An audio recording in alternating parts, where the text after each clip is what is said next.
WCBI News at 6 starts now. Good evening, everyone. A woman charged in the gruesome killing of her son-in-law is back in court. Lydia Martinez is denied bond in the killing of Manuel Vasquez. Martinez is charged with first-degree murder. She's also still facing an accessory after-the-fact charge. Vasquez's remains were found scattered around his New Hope property. This was back in 2015. Court documents say investigators found bullet holes in the box springs of a mattress in the master bedroom, bleach stains on the mattress, and new carpeting in the house. Martinez's daughter, Cristina Vasquez, pleaded guilty in September to second-degree murder in this case. A trial date has not yet been set for Martinez. It is expected to take place in February. A man charged with shooting his estranged wife will spend nearly 4 decades in jail. Adrian Golden pleaded guilty to first-degree attempted murder earlier this week. This morning, he was ordered to serve 38 years in jail. Golden shot his wife, Kimberly Sisk, in Bruce during the summer of 2017. He was on the run for nearly a year and a half before being captured in Texarkana, Arkansas. An Itawamba County man is found guilty in a 2015 deadly stabbing investigation. Jimmy Carpenter was sentenced to life in prison after the jury's verdict. He will not be eligible for parole. 65-year-old Sharon Rose Johnson was found stabbed to death in her home in August of 2015. Investigators say Carpenter was found in the woods behind Johnson's house. She was stabbed multiple times. Deputies believe Carpenter was acting as a caregiver for Johnson. A Lowndes County man pleads guilty to sexual battery. Today, Randy Lee Outlaw was ordered to serve 15 years in prison as a habitual offender. Once he's released, Outlaw will be on probation for 3 years and must register as a sex offender. In court documents, investigators believe there were 2 victims, and the alleged incidents happened between 2012 and 2017. The indictment claims Outlaw did know the victims. He has 4 previous convictions. 3 of them are drug charges and 1 for grand larceny. At least 1 person is seriously injured in a Pickens County crash this afternoon. It happened on Highway 86 just east of Pickensville. First responders reported that a person was trapped in one of 2 vehicles. 1 lane of traffic was shut down as crews worked to clear the scene. State troopers are investigating this crash. The search for a missing man in the Golden Triangle continues. 31-year-old Corey Bond was last seen leaving an apartment on Stark Road on November 12th. Starkville police say Bond's last known location was on Highway 82 East, heading towards Columbus or West Alabama. He's believed to be traveling in this Nissan car. SPD tells WCBI it is still actively investigating the missing persons case and receiving support from other agencies. If you know where Bond is tonight, call Starkville Police at the number on your screen. An early Thanksgiving dinner is giving the Lee County Sheriff's Department a chance to show its appreciation to some of the area's seasoned citizens. And as Allie Martin tells us, it also allows them to help this group stay ahead of some of the bad guys. As law officers served lunch, more than 300 senior citizens enjoyed singing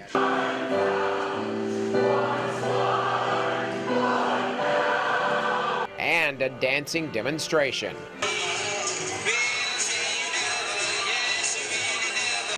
This is the 7th annual Triad Senior Citizen Festival for Lee County. Triads are partnerships of 3 organizations: law enforcement, older adults, and community groups. Sheriff Jim Johnson says the lunch honors those who have given so much through the years. You have to look at where our county is today. A lot of that is responsible for the people that are very here in this room. I know my career has been impacted by many of these people here. Triad is much more than the annual luncheon. Throughout the year, Sheriff Johnson keeps senior citizens informed of crime stats and also scams that target the elderly. The biggest one is whenever you're going to have a situation where they're going to receive a phone call, someone's going to make out like they're the IRS or there's some official that's going to do something to you if you don't pay a certain amount of money. And it's a scare tactic. And that's going on constantly all the time. It wasn't hard to find seniors who say they regularly receive calls from scam artists. I just answer the call and I hear the first part and I don't even say hello or nothing. I just click it off. I I know my background. I know what I owe and don't owe, and I know the sheriff ain't gonna come pick me up, or the IRS is gonna. They just call and want to know if they're saying you got your credits being checked. We need to know your credit card number. Check it, and we don't give it out. Sheriff Johnson says that is the best advice. Never give out any personal information to anyone over the phone, especially at this time of year when scams increase. In Tupelo, Allie Martin, WCBI News. Triad is a federally funded program that is active in many North Mississippi counties. Some areas of rain on the radar this evening, as we mentioned to you at 5. Still seeing some of this rain. We've got that band set up to the south of Highway 82. But in the last couple of minutes, we've noticed a heavier shower, actually a storm now with some strikes of lightning. This is in northern Montgomery County, coming into southern portions of Webster County and also possibly portions of Calhoun County here over the next little bit. That is the only area of lightning right now. Everyone else just seeing a little bit of light to moderate rainfall. Let me show you a live view from Columbus, and you can see some of the wet roads down there, some of the wet buildings, and I think that's going to continue as we get into the overnight hours. Lows tonight in the 50s for just about everyone, with rain continuing overnight. We get a brief break, but rain is back in the forecast just in time for Thanksgiving. I've got those details in just a few minutes. All right, thanks, Trevor. Well, we're just 3 days away now from the launch of Mississippi's lottery. Monday, thousands of people will likely be flocking to stores across the state to buy those first scratch-off tickets. Yeah, Mississippi's lottery is getting some attention from the neighbors, too. Our Stephanie Poole joins us live in the studio with more to explain that. Stephanie? Yes, it's not only Mississippi residents. People in Alabama also want to get in on the action, and stores along the state line are more than willing to give them their chance. This convenience store sits only feet away from the Alabama state line. On Monday, many Alabamians will come here with the hope of getting a winning ticket. It's our first time, so I figure we try our luck. Samantha Farley says she already has an idea where to spend the money if that luck holds out. A new car. Store owner Yazzer Jabbar says he and his staff are getting ready for the big crowd. This can add a lot of customers, that's for sure. It's going to help, bring a lot of people in. Having extra employees kind of help with the lottery and get it together before all the storm comes. On a normal day, around 500 customers stop by. Jabbar is expecting those numbers to grow into the thousands. Give Mississippi an opportunity to be on the map, give them a little hope and, help their families, and you never know, it changes lives. For some, it's a chance at a fresh start. I'd probably buy me and my family our first home because I got a 3-month-old daughter. Just start, buying a home so she could grow up in it. Well, it might buy me a new truck and another tractor. You never know. Somebody's going to win. Might be me. Monday is the first day for scratch-off sales. Powerball and Mega Millions sales will start in January. I like his attitude. He said it may be me, and he's exactly right. All right, it may be rainy today, but that did not put a damper on appetites in Starkville. Today, dozens made their way downtown for the first ever Food Truck Friday. 4 different vendors set up along Main Street, serving everything from hot dogs to barbecue nachos. The vendors who were there say before Starkville allowed food trucks, they were traveling hundreds of miles for events like this. Well, so they've been doing Food Truck Friday in Jackson and places like Memphis for a long time, but hearing that they're finally catching up here, it was great. Me and my dad were both excited to come down here and be a part of it, especially for the very first one. It just opened up more opportunities to come to North Mississippi and try to get more business and offer something to Starkville, Columbus area that they don't have. And Food Truck Friday was sponsored by the Starkville Partnership. Good-looking food there. All right, an area teacher is helping his students build for a better future. Meet our Educator of the Week when we come back. You're watching WCBI News at 6 with Andrea Self and Joey Barnes. Welcome back. A good education can be the foundation for a successful career. Our Educator of the Week teaches his students how to build on that foundation. Scott Hudson is a construction instructor at the West Point Career Tech Center. He enjoys giving his students real-life experience rather than just hammering them with bookwork. And whenever his students nail a project, it's just as rewarding for him as it is for them. Vocational is coming back around. People are beginning to understand that practical applications, practical skills are very important, and we've got to train the next generation. You need to like people, and you need to like what the subject matter you teach. Now, I really like construction anyway, so it's kind of easy for me, and my enthusiasm kind of bleeds over to them, and they kind of pick it up too. If you'd like to honor your favorite teacher and our Educator of the Week, just go to our website, wcbi.com. Good thing shop class was inside. Indeed, Yeah, but sure. Friday Night Football's not inside. Not inside. But the good news is not much in the way of thunderstorm activity. So it's going to be a wet one. Grab those ponchos, get ready for it. But, you know, I like football in the rain. It just adds a little extra spice to it. You do have a few days of dry weather coming up, Sunday and Monday looking nice, but just in time for Thanksgiving, another system comes in. I'll tell you exactly how that impacts your plans coming up right after this. Stay with us. WCBI's Educator of the Week is brought to you by Food Giant, where your neighbors are the owners. Your WCBI First Alert AccuWeather forecast with meteorologist Trevor Burchett. Rain, go away, right? We've got plenty of it through the day today. Here's a look at that lapse through the day, and you can see we've had a couple of bands of rainfall. It hasn't necessarily been a steady rainfall, but check this out. Down to the south toward Natchez and south and west of Jackson, even more rain, and that's what's going to be coming into our neck of the woods overnight tonight. So if you're looking for the rain to stop anytime soon, you might have to wait a few hours, at least until early tomorrow morning. I think that's when the rain is really going to start to come to an end. That time lapse from Columbus today here at our station at WCBI, you can see the rain on the lens, those waves of rain showers that I was talking about, and some water down there on Main Street. Overall, we saw a lot of rain here in Columbus. I think we've picked up about 1/10 of an inch of rain, but it's been a steady light rain, sometimes even a mist at times. And you see a little bit of that precipitation fog starting to show up on the horizon. That's where the rain is actually cooling down the air to the point, to the dew point, and making fog. So if you saw some fog out there, you have the rain to thank for that. Here's a look at the radar. As I mentioned over the last few hours, there's that band we've been talking about to the south of Highway 82. We've also had some heavier showers come through the Tupelo area, but right now we are tracking a storm in the southern portion of Calhoun County, right there near Cataretta, and this is going to be pushing off to the east towards Vardaman here by 6:40 or so. So this is the only storm right now that has lightning on it in our area. Maybe some gusty winds in this. Nothing severe expected, but definitely a quick little downpour coming through the southern portion of Calhoun County here over the next half hour or so. More rain overnight tonight. As I mentioned, that batch coming in from Natchez over the next few hours. Maybe a rumble of thunder, but I think most of us just see some steady rain as we get into the early morning hours of Saturday.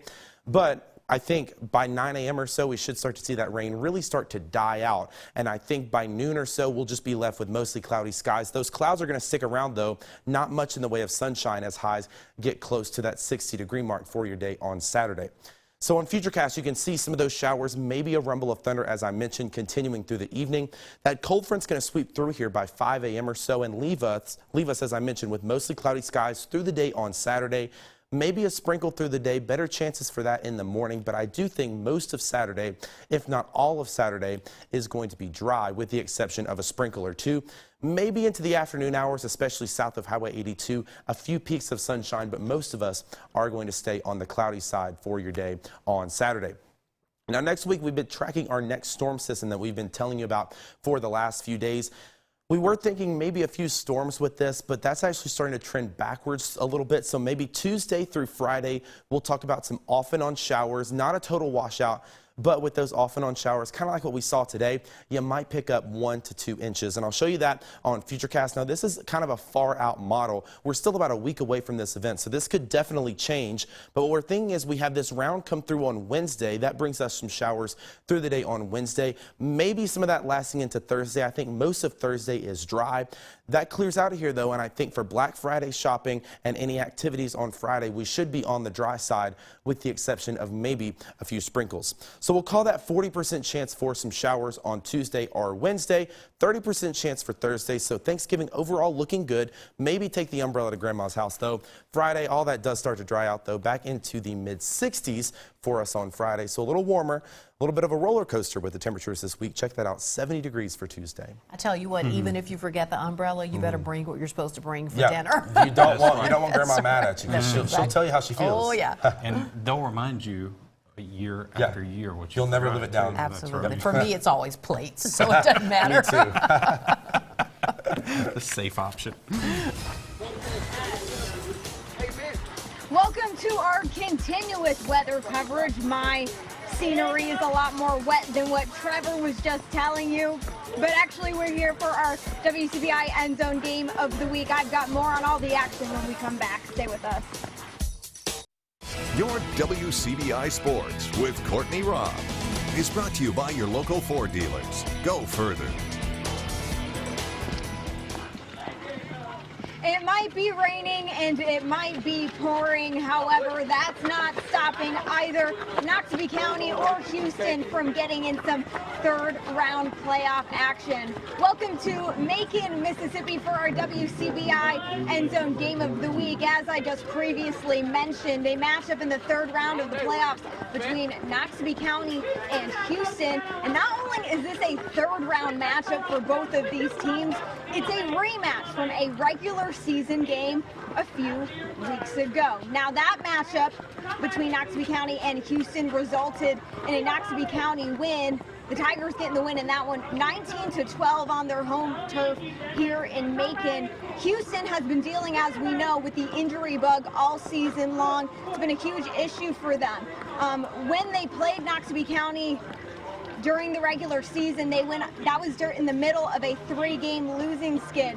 They lost one more after the Wcbi County loss, but they've won every single game since then. Houston with their work cut out for them this evening, going up against a Wcbi County team who is currently shutting out its opponents in its first 2 playoff games and averaging 37 points a game. But Houston trying to get over the third-round playoff hump and hopefully make a state championship for the first time ever in school history. Not our only game of the week, we also got a matchup between the Heritage Academy Patriots and the Starkville Academy Volunteers a couple hours away down in Jackson. That matchup, not only a matchup in the MAIS 5A state championship, but a huge rivalry rematch as well. Heritage Academy getting the win in Starkville Academy's home turf earlier this season. I believe it was 42-7 that final, and Starkville Academy trying to do what they did back in 2005, which is beat Heritage Academy in that state championship. We'll have to wait. We'll have that full recap for you tonight on WCBI End Zone. Some other news happening throughout the Magnolia State today. Ole Miss confirming that they have officially announced that Keith Carter, the interim athletic director, has been officially promoted to permanent athletic director. And Mississippi State men's basketball unable to get the job done against Villanova. They fall 83-76, but Mississippi State with much promise for the rest of the season. That's it for sports. We'll have more for you when we come back. Stay with us. Get your game day pizza at Papa John's. There's that line of showers in Wcbi County that unfortunately sat right on top of Courtney. Just her luck. I'm so sorry. I just tweeted her. I said, I'm so sorry. Good news is we get a break Sunday and Monday. Really nice weather. Rain does return, though, just in time for Thanksgiving. Not a washout, though. She's a trooper. She is. She's got it. Yeah. Well, thankfully, we'll have a few days to dry out. Yeah, so it should be nice. All right. Thanks for joining us, everyone. Have a great night.